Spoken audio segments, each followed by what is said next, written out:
चक्रपाणि: महाराज जी, क्या क्लेशों पर भी कुछ प्रकाश डालेंगे कि यह क्या है?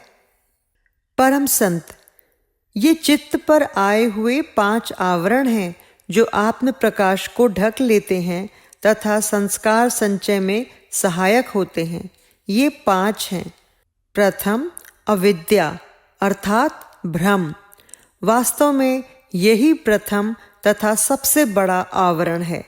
बाकी के चारों क्लेशों का यही जन्मदाता है।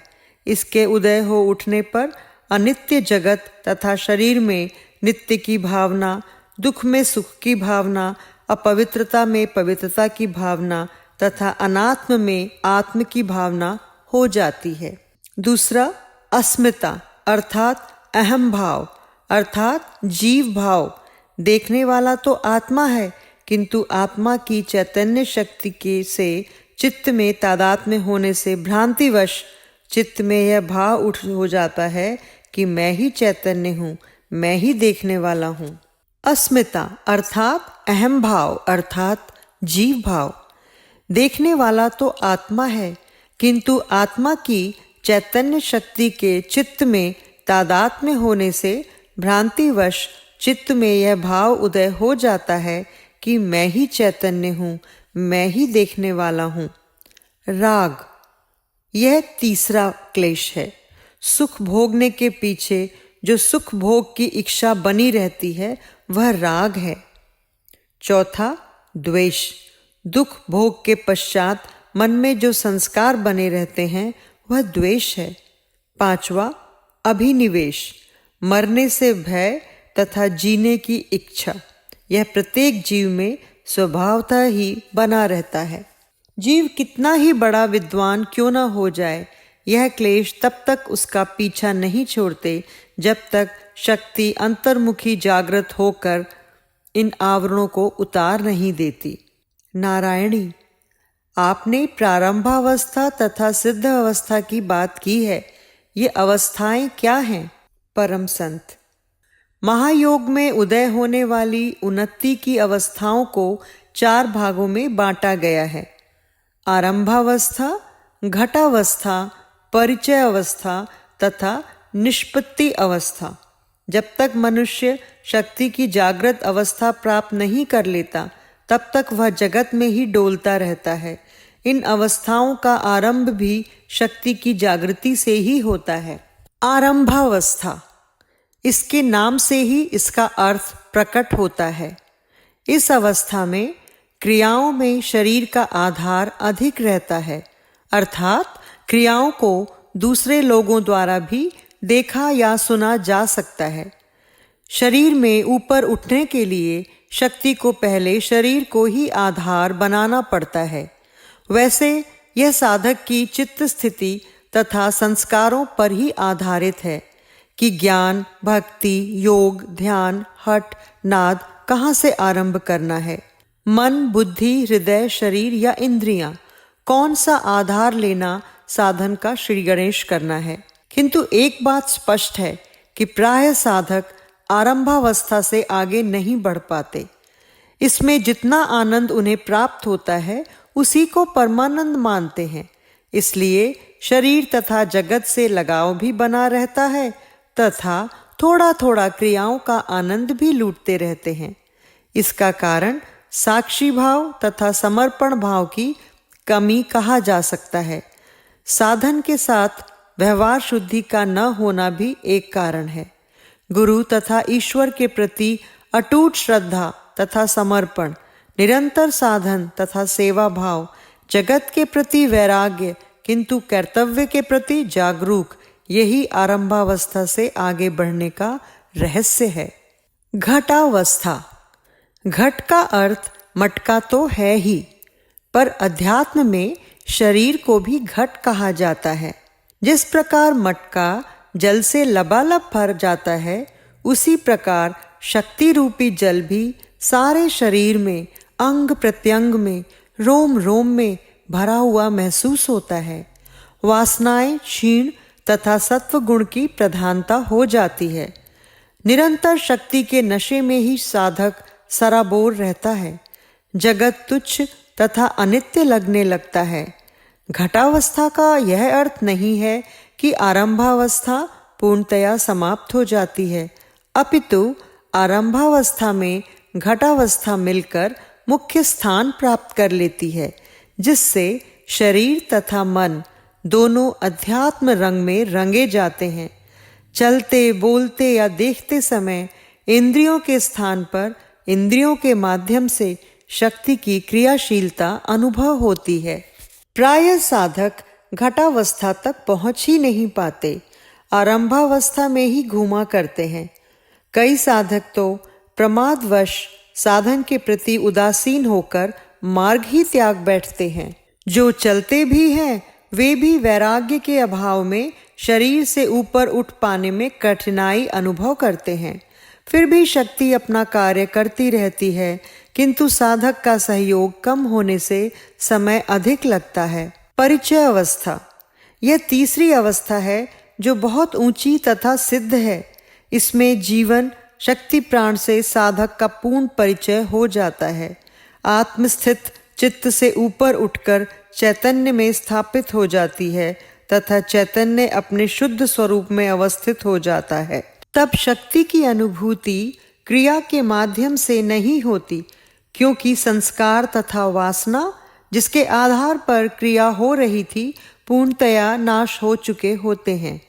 शुद्ध स्वरूप शक्ति के रूप में अनुभूति होती है। इस अवस्था को न जीवन कहा जा सकता है न मृत्यु ही, क्योंकि प्राण जिस अंग से खिंचता चला जाता है वह मृतवत होता जाता है, परंतु अंतर से जीवन धारण किए होता है। शक्ति के पुनः कार्यशील हो जाने पर फिर से जीवितव्रत कार्य करने लगता है। तब प्राण शक्ति सब ओर से एकत्रित होती हुई अत्यंत सूक्ष्मता धारण किए तथा सूक्ष्मनागत विविध चक्रों में से होती हुई सहस्रार में आत्म तत्व से जा मिलती है। तब शक्ति के व्यष्टि तथा समष्टि दोनों स्वरूपों का पूर्ण परिचय प्राप्त हो जाता है। साधक का मन, इंद्रियां, अहम सभी कुछ प्राण शक्ति के साथ ही विलीन हो जाते हैं। वह अपने आप को कृतार्थ अनुभव करता है। उस समय उसके सामने से जगत का अस्तित्व अनस्तित्व दोनों विलीन होकर कैवल्यावस्था की प्राप्ति होती है। समाधि अवस्था में वह कैवल्य स्थिति में विहार करता है, किंतु वित्थान दशा में भी उसका चित्त जगत के नाम रूपात्मक स्वरूप से अप्रभावित बना रहता है। उसे नाम रूप के आधार तत्व चैतन्य की सर्वव्यापकता का प्रत्यक्ष अनुभव होता है। साधक सिद्ध हो जाता है। उसमें कई प्रकार की अकल्पिता सिद्धियां प्रकट हो जाती हैं, जिनका उसे अभिमान नहीं होता, क्योंकि तब उसमें अहम या तो होता ही नहीं या शुद्ध होता है। इनका उपयोग या तो वो करता ही नहीं या अभिमान रहित होकर जगत कल्याण के निमित्त ही करता है। जगत उसे अपने शरीर की भांति ही प्रतीत होता है। वह जगत में कहीं भी कुछ कर पाने की क्षमता रखता है, यद्यपि वह विधाता की लीलाओं में हस्तक्षेप नहीं करता। उसे अपनी आत्मिक शक्ति यदि वह चाहे तो किसी को प्रदान कर देने की भी क्षमता होती है। उसका भ्रम नाश तथा संशय निवृत्ति हो जाती है। प्रारब्ध तथा संचित कर्म क्षीण हो जाते हैं। प्रभु तथा गुरु की कृपा से वह कृत्य हो जाता है। निष्पत्ति अवस्था, इस अवस्था में सिद्ध मनुष्य को पूर्ण आत्मज्ञान लाभ हो जाता है। यह योगी की जीवन मुक्त अवस्था है। इस जीवन मुक्त अवस्था के भी 3 स्तर हैं। पहले स्तर पर जगत जागृतवत दिखाई देता है, किंतु चित्त पर उसका कोई प्रभाव नहीं होता। दूसरे स्तर पर जगत स्वप्नवत दिखाई देता है और तीसरे स्तर पर जगत सुषुप्तिवत दिखाई देता है। ये अवस्थाएं क्रिया योग या महायोग की ही हैं। इन्हें गिना देना बड़ा आसान तथा आकर्षक है, किंतु इन्हें प्राप्त करना उतना ही कठिन। बातचीत काफी लंबी हो चुकी थी, इसलिए इन लोगों ने अब विदा लेना ही उचित समझा। थोड़ी दूर जाने पर चक्रपाणि ने विलास से पूछा कि क्या उसे कुछ बात समझ में आई। विलास: एक ही बात समझ आई कि कुछ समझ नहीं आया। इतना अवश्य स्पष्ट था कि बातें समझने के योग्य हैं। मैंने आज ही इस क्षेत्र में प्रवेश किया है। इतनी जल्दी मुझ समझ पाने की मुझसे अपेक्षा भी नहीं की जा सकती। थोड़े दिनों में समझने लगूंगा। चक्रपाणि: इन बातों को समझने के लिए इधर मन का झुकाव आवश्यक है। एक बार यदि झुकाव हो जाए तो बातें खुलती चली जाती हैं। हाँ, उसे क्रिया रूप देना अवश्य कठिन कार्य है। विलास: प्रभु कृपा से मन का झुकाव भी एक दिन अवश्य हो जाएगा। चक्रपाणि: मन के झुकाव के लिए तुम कोई जप करना आरंभ कर दो। मंदिर सत्संग में जाना, भजन कीर्तन करना भी सहायक सिद्ध होगा। गुरुदेव से प्रार्थना करना, संभव है वह कोई मंत्र सुझा दें। बातें करते करते वे लोग गुरुदेव के पास पहुंच गए थे।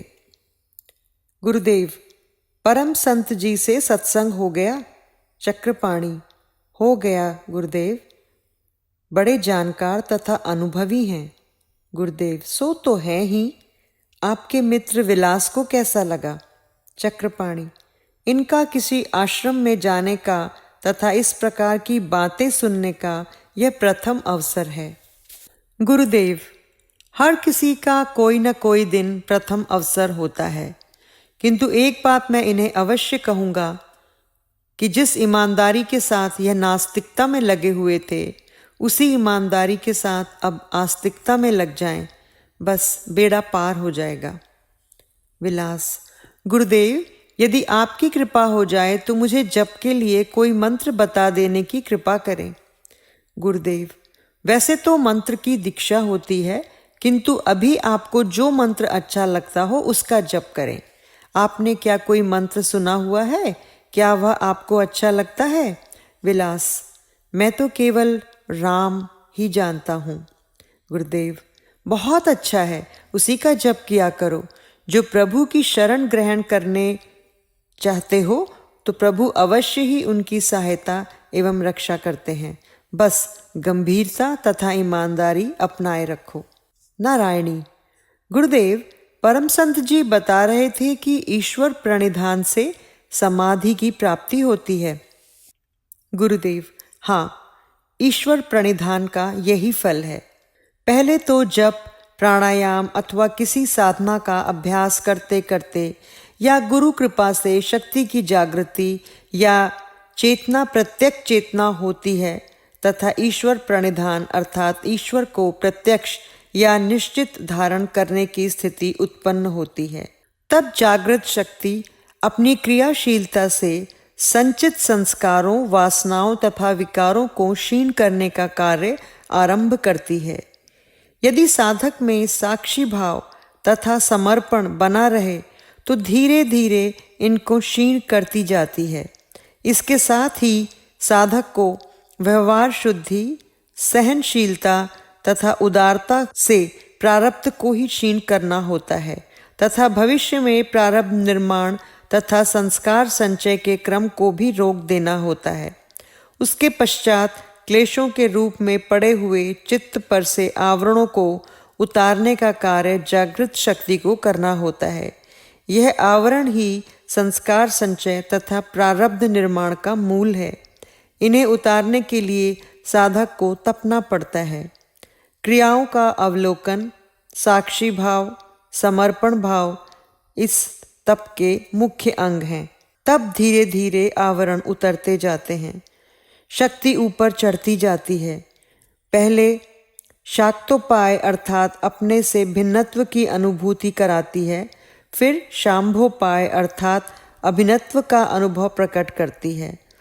तब अविद्या अर्थात भ्रम का नाश हो जाने पर चित्त को निरुद्ध अवस्था में छोड़कर आत्मा में विलीन हो जाती है। यही समाधि की अवस्था है। नारायणी: गुरुदेव, यह तो असंप्रज्ञात या कैवल्य की अवस्था हुई।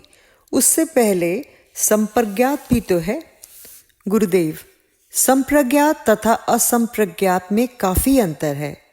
संप्रज्ञात चित्त की चंचलता समाप्त होकर किसी एक ध्येय पदार्थ पर वृत्ति का आकार हो जाना एवं तदाकार अवस्था एक वृत्ति शेष चित्त निरुद्ध नहीं।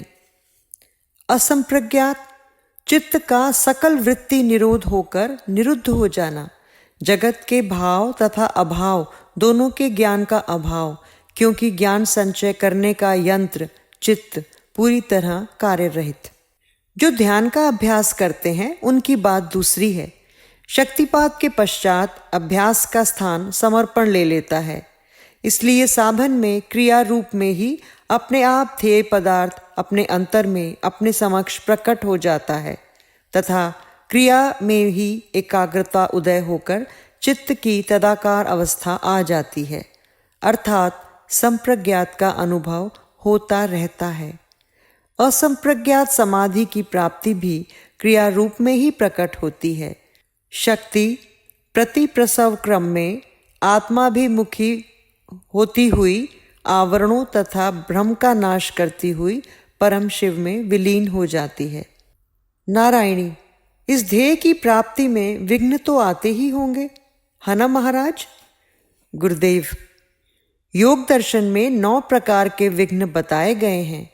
यह विघ्न उसी स्थान पर दिए गए हैं जहाँ प्रत्यक्ष चेतना अर्थात शक्ति जागृति का विषय वर्णित है, अर्थात यह विषयानुकूल ही है।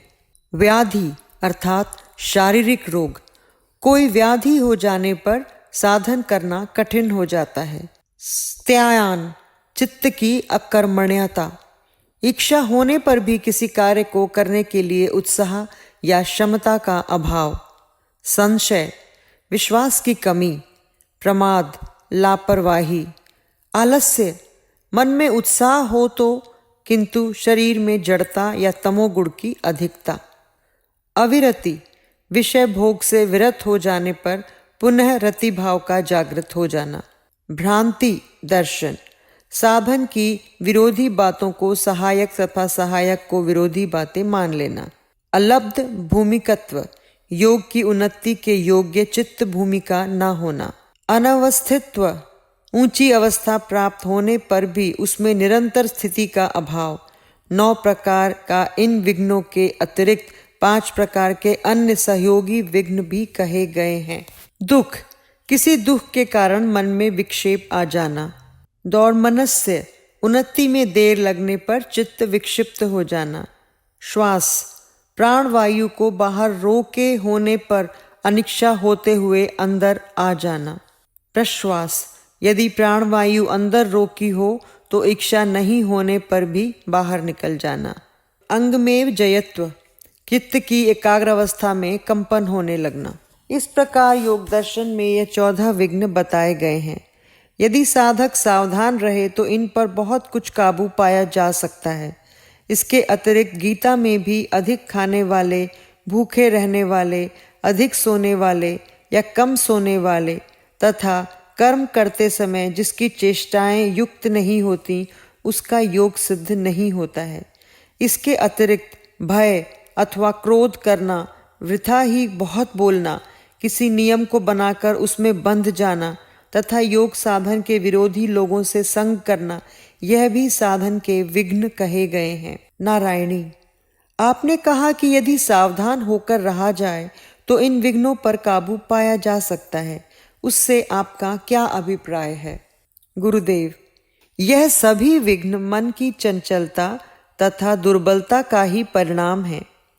जहाँ साधक का मन कुछ देर के लिए भी असावधान होकर चंचल हो जाता है, वहीं कोई न कोई विघ्न खड़ा हो जाता है। जागृत शक्ति संपन्न के पास शक्ति के रूप में एक ऐसा शस्त्र होता है जिससे वह बड़े से बड़े विघ्न का सामना कर सकता है। विघ्न का अर्थ है शक्ति की क्रियाशीलता पर से लक्ष्य का शिथिल हो जाना। यदि साधन के समय लक्ष्य बना भी रहता है तो व्यवहार में शक्ति की क्रियाशीलता एकदम विलुप्त हो जाती है। शक्ति का जगत के रूप में नानत्व यदि चंचलता का कारण है तो शक्ति की अपने शुद्ध रूप में एक तत्वता एकाग्रता ही क्यों, शक्ति पर चित्त स्थिर हो जाए तो चित्त की निरुद्ध अवस्था तक उदय हो जाती है। शक्ति ही एक ऐसा तत्व है जो सभी जगत में सर्वव्यापक रूप से एक समान विद्यमान है। उस पर लक्ष्य स्थिर होने का अर्थ है नानात्व से लक्ष्य हट जाना। नानात्व से लक्ष्य हट जाने का अर्थ है चंचलता का भाव हट जाना। यह कहा ही जा चुका है कि सभी विघ्न मन की चंचलता के कारण ही हैं। साक्षी भाव से एक तत्व अर्थात शक्ति पर मन स्थिर रखने का अभ्यास बना रहे तो साधक चंचलता से दूर रहता है। शक्ति पर यह लक्ष्य न केवल साधन के समय ही अपितु हर समय ही बना रहना चाहिए। जगत में सभी कर्मों तथा घटनाओं में शक्ति की क्रियाशीलता पर लक्ष्य स्थिर रहना ही ईश्वर प्रणिधान है।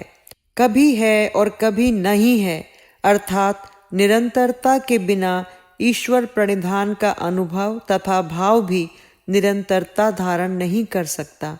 यह चित्त की एक ऐसी अवस्था है कि यदि प्रारब्धवश कोई विघ्न प्रकट भी हो जाता है तो वह मन की स्थिरता तथा साधन को प्रभावित नहीं कर पाता। यही सावधानी बरतने की ओर हमारा संकेत था।